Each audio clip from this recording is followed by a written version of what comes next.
স্বাগত এশিয়ান দেশ সংবাদে। সঙ্গে আছি সুবর্ণা গোলন্দাজ। এবারে চলে যাব বিস্তারিত সংবাদে।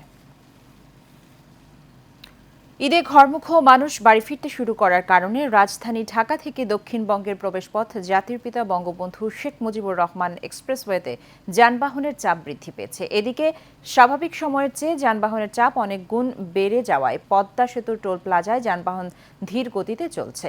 টোল প্লাজা থেকে শ্রীনগর বেজগাঁও পর্যন্ত ৮ কিলোমিটার গাড়ি থেমে থেমে চলছে। এদিকে ঢাকা টাঙ্গাইলে মহাসড়কে চাপ বেড়েছে যানবাহনের। সড়কে ১০ কিলোমিটার এলাকায় যানজট সৃষ্টি হয়েছে। এতে চরম ভোগান্তিতে পড়েছেন ঈদে ঘরমুখ যাত্রীরা। তবে মানিকগঞ্জের পাটুরিয়া ফেরিঘাটে নেই কোনো ভোগান্তি। পর্যাপ্ত ফেরি, যাত্রীবাহী লঞ্চ ও মহাসড়কে যানজট না থাকায় সহজেই ঘাট পার হতে পারছেন যাত্রীরা। রাজধানীর সদরঘাট লঞ্চ টার্মিনালে যাত্রীর চাপ বাড়লেও নেই কোনো ভোগান্তি। সরকার নির্ধারিত ভাড়ায় ঠিক সময় ছেড়ে যাচ্ছে লঞ্চগুলো। ঈদযাত্রায় ঢাকা রেলওয়ে স্টেশনের চিত্রও এবার পুরোপুরি ভিন্ন। এবার এখানে দুর্ভোগের ছিটে ফোঁটাও নেই।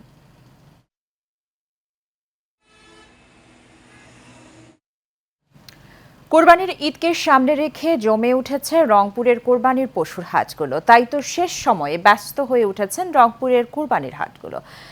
দেশি গরুসহ নানা জাতের গরু ছাগলে ভরে গেছে কোরবানির পশুর হাট। তবে দেশি গরুতে চাহিদা বেশি ক্রেতাদের। এবছর চাহিদার চেয়ে বেশি গরু থাকলেও গত বছরের তুলনায় এবার গরুর দাম বেশি বলছেন ক্রেতারা। গোখাদ্যের দাম বেশি, তাই কম দামে গরু ছাড়তে নারাজ বিক্রেতারা। সরকারি নির্ধারিতদের মূল্যের ৩ গুণ খাজনা নেওয়ায় জরিমানাও করছেন নির্বাহী ম্যাজিস্ট্রেট। গতবার গরুর দাম খাবারের দাম কম ছিল, কিন্তু গরুর দাম ভালো ছিল। কিন্তু এবার খাবারের দাম অনেক, গরুর দাম সে তুলনায় অনেক কম। আমরা ১,৪১,০০০ টাকা বলি, তারপরে সে ৬০ই ধরে আছে। একটু কমা বাড়া কিভাবে বেচা কিনার একটা কথা আছে না, সেটা কিছুই নাই। যে যতগুলা গরু খাসি বিক্রি হবে তারা নির্দিষ্ট রেটেই এই গরু খাসিগুলা বিক্রয় করবে, এবং এটা অবশ্যই হাসিলটা তাদের নিতে হবে, এই প্রক্রিয়াটা চালাতে হবে। না হলে তাদের বিরুদ্ধে যে আমরা অন্য আইনানুগ ব্যবস্থা, সেই আইনানুগ ব্যবস্থা আমরা গ্রহণ করব। সিলেটে কোরবানির পশুর হাট এখনো জমেনি। মূলত ঈদের আগের দিন এবং চাঁদ রাতে কোরবানির হাট জমে সিলেটে। ক্রেতারা হাট থেকে হাটে আর খামারে খামারে কোরবানির পশু দেখে বাজার যাচাই করছেন। আর এদিকে বিক্রেতারা পশুর বেচাকিনি বাড়ার অপেক্ষায় সময় পার করছেন। এদিকে প্রাণী সম্পদ অধিদপ্তর বলছে, সিলেট বিভাগের চাহিদার তুলনায় এবার কোরবানিযোগ্য পশু বেশি প্রস্তুত রয়েছে।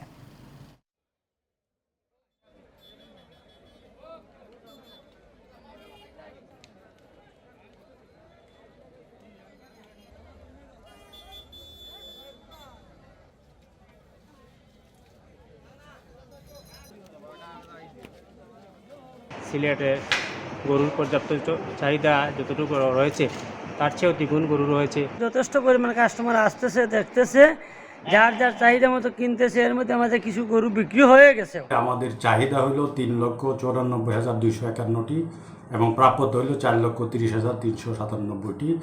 এর মধ্যে আমাদের ভেটেরিনারি মেডিকেল টিমের সংখ্যা ১৬০টি। আমাদের এই বিভাগের ৪টি জেলায় কাজ করতেছে এবং স্থায়ী এবং অস্থায়ী হাটের সংখ্যা হলো ২৩৫টি। আমরা বিভাগীয় প্রাণী সম্পদ দপ্তর এই নিরলসভাবে এই কোরবানিকে সফলভাবে সম্পন্ন করার জন্য আমাদের ভেটেরিনারি মেডিকেল টিম সর্বাত্মক তাদের সাধ্যমতো চেষ্টা করে যাচ্ছে। রাজশাহীতে জমে উঠেছে কোরবানির পশুর হাট। সেখানকার সর্বশেষ খবর জানিয়েছেন সহকর্মী হাসানুজ্জামান। মধ্যে রাজশাহীতে জমে উঠেছে পশুর হাটগুলো। এই পশুর হাটগুলোর মধ্যে অন্যতম ভবানীগঞ্জের গরুহাটা। এখন আমি অবস্থান করছি এই হাটে। রাজশাহী জেলা প্রাণী সম্পদ অধিদপ্তর সূত্রে জানা গিয়েছে, এবছর কোরবানির জন্য প্রস্তুত রয়েছে ৫.৫ লাখ পশু, যা রাজশাহী জেলার চাহিদা মেটানোর পরও উদ্বৃত্ত হিসেবে থাকবে। এ হাটে আসা ক্রেতাদের সাথে কথা বলে জানা গিয়েছে, গত বছরের তুলনায় এবছর পশুর দাম বেশি। তবে ব্যবসায়ীরা বলছেন, গোখাদ্যের দাম বেশি হওয়ার কারণে তুলনামূলকভাবে পশুর দাম এবছর বেশি। জাল টাকা শনাক্তকরণের পাশাপাশি ক্রেতা এবং বিক্রেতাদের নিরাপত্তা নিশ্চিতে আইন শৃঙ্খলা বাহিনীর পাশাপাশি হাট ইজারাদার কর্তৃক গ্রহণ করা হয়েছে বিভিন্ন পদক্ষেপ। Hasanuzzaman, Asian television, Bhabaniganj, Goruhata, Rajshahi. বরিশালের বাকেরগঞ্জে সেনাবাহিনীর গাড়ি, সিএনজি ও অটোরিকশার ত্রিমুখী সংঘর্ষে এক শিশুসহ ২ জন নিহত ও আহত হয়েছে ৪ জন। সকালে বরিশাল পটুয়াখালী মহাসড়কের বাকেরগঞ্জ থানাধীন বখরকাঠি এলাকায় এই দুর্ঘটনা ঘটে। নিহতরা হলো বরিশালের বাকেরগঞ্জ উপজেলার চরাদি এলাকার থ্রি হুইলার চালক মোহাম্মদ সাইদুল ইসলাম এবং উপজেলার বাগদিয়া এলাকায় মেজবাউদ্দিনের ছেলে জায়ান। বাকেরগঞ্জ থানার ভারপ্রাপ্ত কর্মকর্তা আফজাল হোসেন বলেন, সকাল 7টার দিকে 3টি যানবাহনের মধ্যে সংঘর্ষের ঘটনা ঘটে।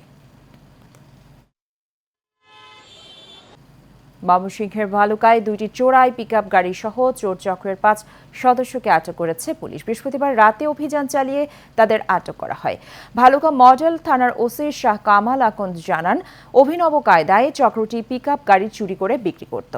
এসআই নিরুপম নাগের নেতৃত্বে তথ্য প্রযুক্তির ব্যবহার করে বিরনিয়া এলাকা থেকে খায়রুল আকরাম হোসেন বাবু ও ফারুক নামের 3 জনকে আটক করা হয়। পরে তাদের দেওয়া তথ্যের ভিত্তিতে শেরপুর জেলার নকলা থেকে শাহিন ও রুবেলকে 2টি গাড়ি সহ আটক করা হয়। যশোরে সেনাপ্রধান জেনারেল এস.এম. শফিউদ্দিন আহমেদকে বিদায়ী সংবর্ধনা দিয়েছে সেনাবাহিনীর কোর অফ সিগন্যালস। বৃহস্পতিবার যশোর সেনানিবাসে সিগন্যাল ট্রেনিং সেন্টার অ্যান্ড স্কুলের প্যারেড গ্রাউন্ডে কোর অফ সিগন্যালসের একটি চৌকস দল সামরিক রীতিতে মনোজ্ঞ কুচকাওয়াজ প্রদর্শন করে। আনুষ্ঠানিকতা শেষে general SM. Shafiuddin Ahmed colonel commandant হিসেবে বিদায়ী বক্তব্য দেন। এর আগে সেনাপ্রধান যশোর সেনানিবাসে পৌঁছালে তাকে স্বাগত জানান জিওসি 55 পদাতিক ডিভিশন ও এরিয়া কমান্ডার যশোর। এছাড়া সেনাপ্রধান যশোর এরিয়ার সব পদবীর সেনা সদস্যদের উদ্দেশ্যে বিদায়ী দরবার গ্রহণ করেন এবং সবার সঙ্গে মতবিনিময় করেন। ঢাকা সেনানিবাসে 46 স্বতন্ত্র পদাতিক ব্রিগেডের নতুন মাল্টিপারপাস শেড হল 46 এর উদ্বোধন করেন সেনাবাহিনী প্রধান জেনারেল এস.এম. শফিউদ্দিন আহমেদ। জাতীয় ও সেনাবাহিনী পর্যায়ে বিভিন্ন অনুষ্ঠানাদি সহ যে কোনো দুর্যোগপূর্ণ আবহাওয়ায় প্রশিক্ষণ ও অন্যান্য প্রশাসনিক কার্যক্রম পরিচালনা করার ক্ষেত্রে এই মাল্টিপারপাস শেড ব্যবহৃত হবে বলে জানান বক্তারা। হল 46 নির্মাণ উদ্বোধনী অনুষ্ঠানে সঠিক ব্যবহার নিশ্চিতে সংশ্লিষ্ট সকলকে নির্দেশনা প্রদান করেন সেনাবাহিনীর প্রধান। এ সময় উপস্থিত ছিলেন বাংলাদেশ সেনাবাহিনীর চিফ অব জেনারেল স্টাফ, সেনা সদরের ঊর্ধ্বতন সামরিক কর্মকর্তাগণ সহ আরও অনেকে।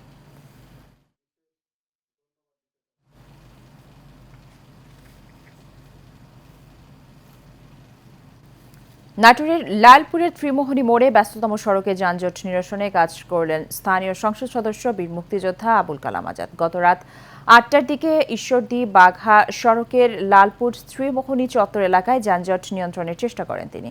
জানা যায়, উপজেলার দুয়ারিয়া ইউনিয়নে যুবলীগের ত্রিবার্ষিক সম্মেলন থেকে ফেরার পথে লালপুর ত্রিমোহনী চত্বরে দীর্ঘ যানজট দেখতে পান তিনি। এ সময় অ্যাম্বুলেন্স সহ বিভিন্ন গাড়ি দাঁড়িয়ে থাকতে দেখে তাৎক্ষণিকভাবে রাস্তায় নেমে যানজট নিরসনে কাজ শুরু করেন।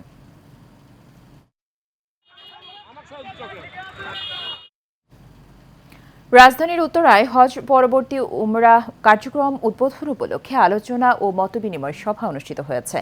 সকালে air world international Hodge Kafela O bridge tours and ট্রাভেলসের উদ্যোগে উত্তরার নিজস্ব কার্যালয়ে এই মতবিনিময় সভা অনুষ্ঠিত হয়। মোহাম্মদ মকবুল হোসেনের সভাপতিত্বে ও আলহাজ এম শাহিন হোসেনের সঞ্চালনায় এতে প্রধান আলোচক ছিলেন এয়ার ওয়ার্ল্ড ইন্টারন্যাশনাল হজ কাফেলার সভাপতি আলহাজ মোহাম্মদ মনির হোসেন। আর উপস্থিত ছিলেন পুলিশ সুপার শেখ মোহাম্মদ মিজানুর রহমান সহ অনেকেই। মানিকগঞ্জের সিংগাইরে উপজেলার পবিত্র ঈদুল আজহা উপলক্ষে প্রধানমন্ত্রীর দেয়া উপহার বিজিএফ এর চাল বিতরণ করা হয়েছে। সকালে শায়েস্তা ইউনিয়ন পরিষদের চেয়ারম্যান মোহাম্মদ আব্দুল হালিমের সভাপতিত্বে চাল বিতরণ অনুষ্ঠানে প্রধান অতিথি হিসেবে উপস্থিত ছিলেন মানিকগঞ্জ 2 আসনের সংসদ সদস্য দেওয়ান জাহিদ আহমেদ চুলু। বিশেষ অতিথি হিসেবে উপস্থিত ছিলেন সিংগাইর উপজেলা পরিষদের নবনির্বাচিত chairman Mohammad Saidul Islam, vice chairman Ramiz Uddin সহ আরও অনেকে। গোপালগঞ্জের টুঙ্গিপাড়ায় জাতির পিতা বঙ্গবন্ধু শেখ মুজিবুর রহমানের সমাধিতে শ্রদ্ধা জানিয়েছেন প্রাথমিক শিক্ষা অধিদপ্তরের মহাপরিচালক মোহাম্মদ আব্দুস সালাম। বৃহস্পতিবার দুপুরে টুঙ্গিপাড়া পৌঁছে বঙ্গবন্ধুর সমাধিসৌধে ফুল দিয়ে শ্রদ্ধা জানান তিনি। পরে পবিত্র ফাতেহা পাঠ করে বঙ্গবন্ধু ও তার পরিবারের শহীদ সদস্যদের জন্য বিশেষ দোয়া মোনাজাতে অংশ নেন। এ সময় উপস্থিত ছিলেন প্রাথমিক শিক্ষা অধিদপ্তরের পরিচালক মোহাম্মদ আতাউল গনি, ঢাকা বিভাগের উপপরিচালক মির্জা হাসান খুসরু, টুঙ্গিপাড়া উপজেলা নির্বাহী কর্মকর্তা মোহাম্মদ মইনুল হক সহ অনেকে। গাজীপুরের কালীগঞ্জের নলছাটা এলাকায় একটি ইন্ডাস্ট্রি কার্যক্রম শুরু করার দাবিতে জেলা প্রশাসকের কার্যালয়ের সামনে মানববন্ধন করেছে এলাকাবাসী। এলাকাবাসীর দাবি, ইন্ডাস্ট্রির জমিটি বেলাইয়ের অংশ নয়। এখানে যদি ইন্ডাস্ট্রি চালু হয় তবে এলাকাবাসী ব্যবসা, বাড়ি ভাড়া দিয়েও স্থানীয়রা চাকরি করে জীবিকা নির্বাহ করতে পারবেন।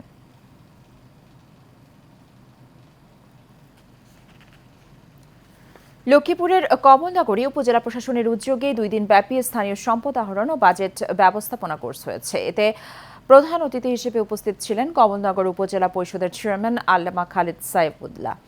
অনুষ্ঠানে সভাপতিত্ব করেন উপজেলা নির্বাহী অফিসার সুচিত্র রঞ্জন দাস। উপস্থিত ছিলেন উপজেলার সহকারী কমিশনার শামসুদ্দিন, মোহাম্মদ রেজা সহ অনেকে। চট্টগ্রামের পূবালী ব্যাংকের অর্থ আত্মসাতের মামলায় একজনকে গ্রেফতার করেছে পাঁচলাইশ থানা police. Pubali bank PLC Khatunganj শাখার ঋণের টাকা আত্মসাতের দায়ে নুরুল আলম নামের ওই আমদানিকারকের বিরুদ্ধে চট্টগ্রামের অর্থ ঋণ আদালতে জজ মুজাহিদুর রহমান গ্রেফতারি পরোয়ানা জারি করেন। আদেশের পরিপ্রেক্ষিতে আসামিকে তার নিজ বাসভবন থেকে গ্রেফতার করে পুলিশ। নুরুল আলম খাতুনগঞ্জ শাখা থেকে 2011 সালে 41,92,00,000 টাকার ঋণ নেন, কিন্তু কয়েক মাস কিস্তি দিয়ে ঋণ আর পরিশোধ করেন তিনি। রংপুরের তারাগঞ্জে নতুন পদ্ধতিতে 12 মাসি বেবি তরমুজ চাষ করে ভাগ্য বদলে গেছে কৃষকের। মধুমালা, হলুদ, ব্ল্যাকবেরি, বেবি, কালাজাম সহ 4 জাতের তরমুজ চাষ করেছেন এই উপজেলার কৃষকরা। পরিবেশ বান্ধব মালচিং পেপার ব্যবহার করে গ্রীষ্মকালীন তরমুজ 2 বিঘা জমিতে চাষ করে 6 লাখ টাকা আয়ের স্বপ্ন দেখছেন কৃষকরা। তরুণ উদ্যোক্তারাও তরমুজ চাষে আগ্রহী হচ্ছেন।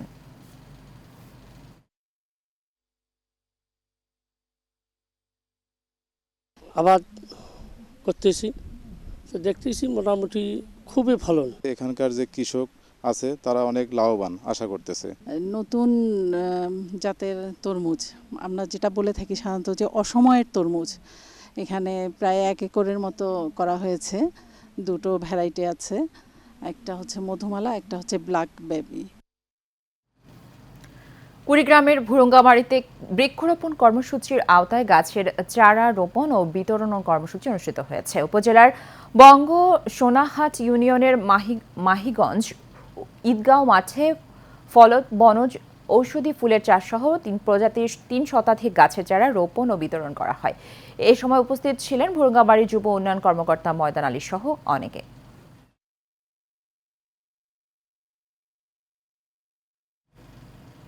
এশিয়ানদের সংবাদ এ পর্যন্তই। আমাদের পরবর্তী সংবাদ দেখার আমন্ত্রণ রইল। ধন্যবাদ সাথে থাকার জন্য।